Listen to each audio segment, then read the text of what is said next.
Prized possessions. You know what's also weird is how like games like this, like they actually have voice acting and shit, but at times like this they just have text boxes. Like, why not just have the voice actors for the entire game? I don't know. Yeah, okay, I forgot to mention this. This is how it's gonna go basically. We're gonna start off with really superficial likes, dislikes of the game, and then hopefully over time we'll get more in depth. We get more in depth and start to actually critique it. So if it just sounds like we're just saying, oh, this sucks, that sucks, this is awesome, that's badass, then yeah, it is. But we'll get to the point where we'll hopefully talk far more depth in the game. We just are starting off with it and don't have much to go on, so... I wonder how much of this actually like affects the... You see, I honestly, I don't know. I don't know actually. I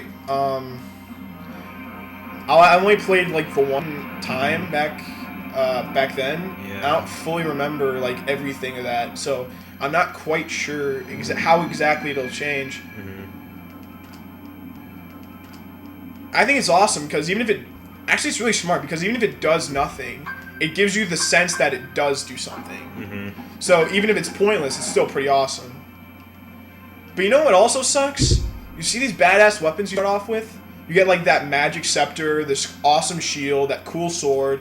You never see those again. Ever. Really? Yeah. It's really depressing. Like, you'd be like, oh man, let's start with this badass sword.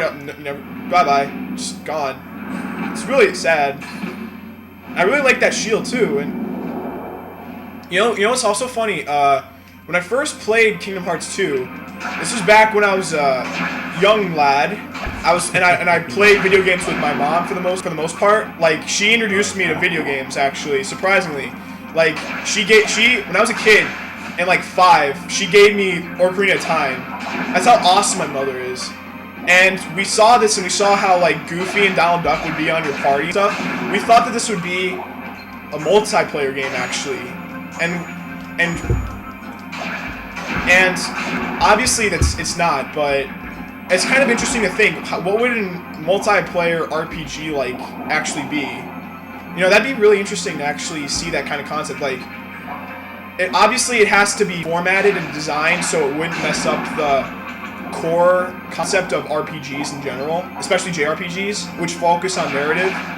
So if you have a narrative-driven game, but you want to add in a multiplayer, it's kind of hard to throw in these conflicting concepts without really fucking everything up. Well, you could have like a multiplayer in terms of like Monster Hunter, where it's like online leveling up. Yeah, that's not really an RPG. That's an action-adventure game. And that's got RPG elements into it. It's got RPG elements, but it's not an RPG by any means. Like, the whole okay, I've talked about this before with you, Rob, but I'm gonna just do this to clarify with whoever might be listening, the audience of maybe 2. That may be stretching it a bit. That might be stretch. Okay. Basically, from now on, I'm never gonna call a JRPG, Japanese role-playing game, JRPG anymore. It's gonna be called a narrative RPG because that's what it is. It focuses on narrative. You can keep. Just go ahead. Don't listen to me. So, a game focuses on the narrative aspect of it. You play generally as someone else in JRPGs, and it focuses on their lives. It's more or less of a form of you're playing as this other person, and it's pretty obvious. Like, we're playing as Sora. We're not really playing as... It's that new save file. Or you save over the other one, it doesn't matter. I just did that one to test this whole thing out, but It's a long test. yeah. Okay. We're gonna make this episode a little long since it was the first episode and this tutorial is long as fuck. Most of our episodes are gonna be 15 minutes long. Back to what I was saying. Narrative RPGs, they focus less on expression like Western RPGs do in fantasy. They focus more on narrative-driven storylines, focusing on someone else. Like, this is why Kingdom Hearts is a really great example of a JRPG. though you see levels and stuff and everything, that just adds to the concept of this guy that I'm playing as, who's not me, by the way. It's just this guy that I'm trolling, who I'm driving the narrative forward. He's getting stronger, and it's becoming obvious he's getting stronger. So that's what the whole leveling systems are about. And this is quite terrifying. Actually. Welcome to your first boss, Rob. Have fun, by the way. Why is this one of those where I'm gonna just die? No.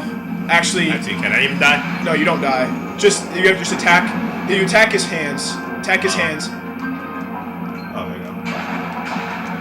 Yeah, and that's the one thing about this game is that you can't. It's cool because it's realistic. Is that you don't really know how much damage you put into an enemy. Like, there is no health bar. You don't really know for certain if you're killing him or not. And that kind of adds into this whole aspect of sort of this whole narrative-driven concept here. Like, that adds to it a lot, actually, even though you don't think about it. Like, by the fact that you don't know how much damage you're giving to this guy, it's more realistic in that sense. Like, oh, I'm just gonna do a turn-based RPG, an attack now, defend, select this guy to do that. And I think, I'm not saying that that's bad, but I'm just saying, as for this game, this concept works better. I'd actually say most. Are you're talking about health bars?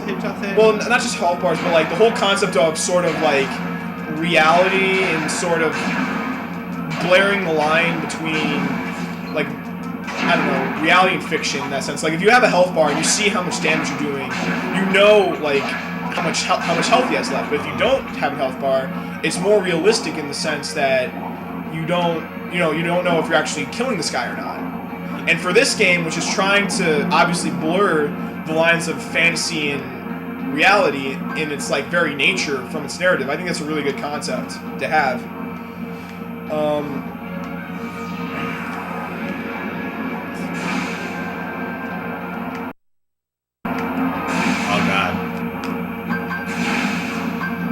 You don't forget you can jump. Oh, yeah, okay. Just attack and just keep attacking his hands. Just keep going on him. You can jump and attack.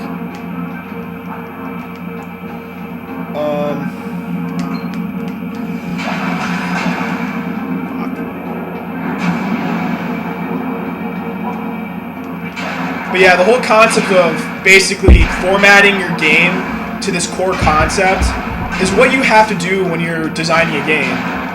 You have like a certain concept, like at a game's very core, like that's both mechanically driven, but also driven at a narrative standpoint. Like, because games are more than just narrative or mechanics. They're like a really amazing combination of both.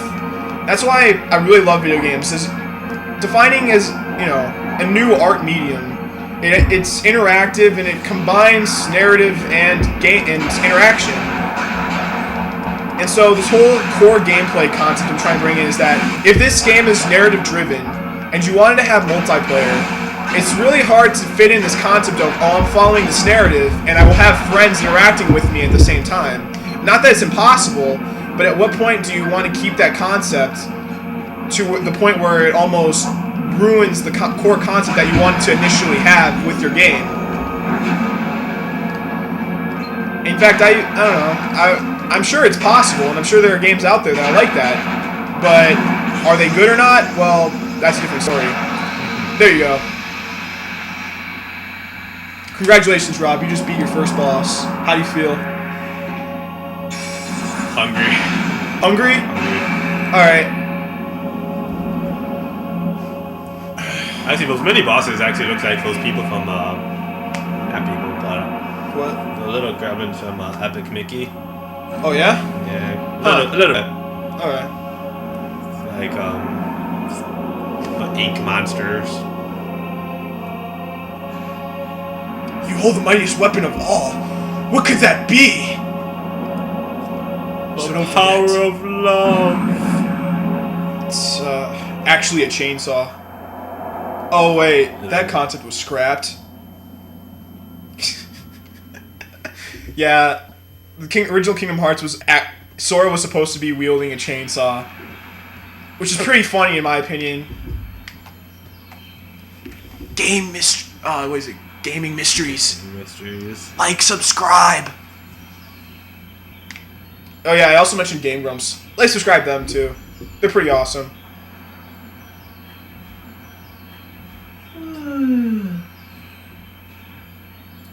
Whoa! I'd have the same reaction. Don't you Oh my think? god, that looks awful. Sorry, Look at the lazy bum. water. I knew that I'd find Oh my something God. moving down here. No, That's still, PS2. these black things Give it a swallowed break. me up. I couldn't breathe. I couldn't. Ow! Are you still dreaming? Yeah, it's- it wasn't a dream. That's the thing about Or what? 2 is that, I don't know. It looks better. yeah, they all look better, and he's not just a whiny little kid anymore. He actually grows like up to like a young adolescent who's fairly well Say, driven. Kyrie, If I remember correctly, his character reminds me a little bit nobody of grew up. I told you before. Luffy from One I Piece. don't remember. I'm sure I'm gonna get so much flame for that, Nothing. but I don't know. I mean, if you think about it, that's kind of true. Well, A little bit, sorta. Just go with it. really. Trust me on that. Check it out. Don't verify. Just trust I me. wouldn't mind going to see it. Where are we? See it too. We're almost at 25 All the minutes. other worlds out there. All right, we're Yeah, gonna. good. Let's do- After the cutscene. Yo, So what are we once we waiting get to for? the once we get to that first save point, we'll stop. So, I guess I'm the only one working on the raft. Ah. And you're just as Fuck lazy you, as Raikou. he is. So you know this. Okay, we'll finish it together. I'll race you. Huh? Yeah, all the characters Are you develop kidding? so much better in the second game. Ready? Go! Well, the second one doesn't have to worry about establishing who they are. They can just build on the characters. I know, but it's like, but the time difference. It's Yeah. almost like they do exactly that, like because I don't know. It's like it's much more serious. It's much more like I don't know. It's Well, the gravity of the situation. yeah, but also the characters develop so much more. I don't know. Seriously, I suppose. Well, I haven't played the series, so I really can't say for positive. But Yeah, I don't know. That's what We'll get to that one eventually, and hopefully my memory serves me somewhat correct. It's a nice little post that has no purpose other than to just put Kyrie there. So I talk to her. You gotta talk to her first. There's no save point around here. Not yet. Don't hit her, dick.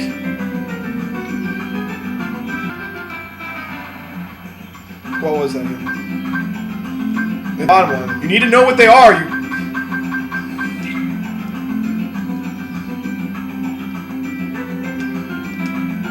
Two cloths, two dogs, one cloth, one rope.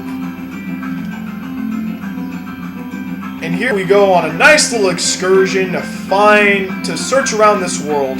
There's a log. That was a log, really? Oh, and wait, turn around. Go in there. Go in the shack. To the left. Left. There. In there. There's a safe spot.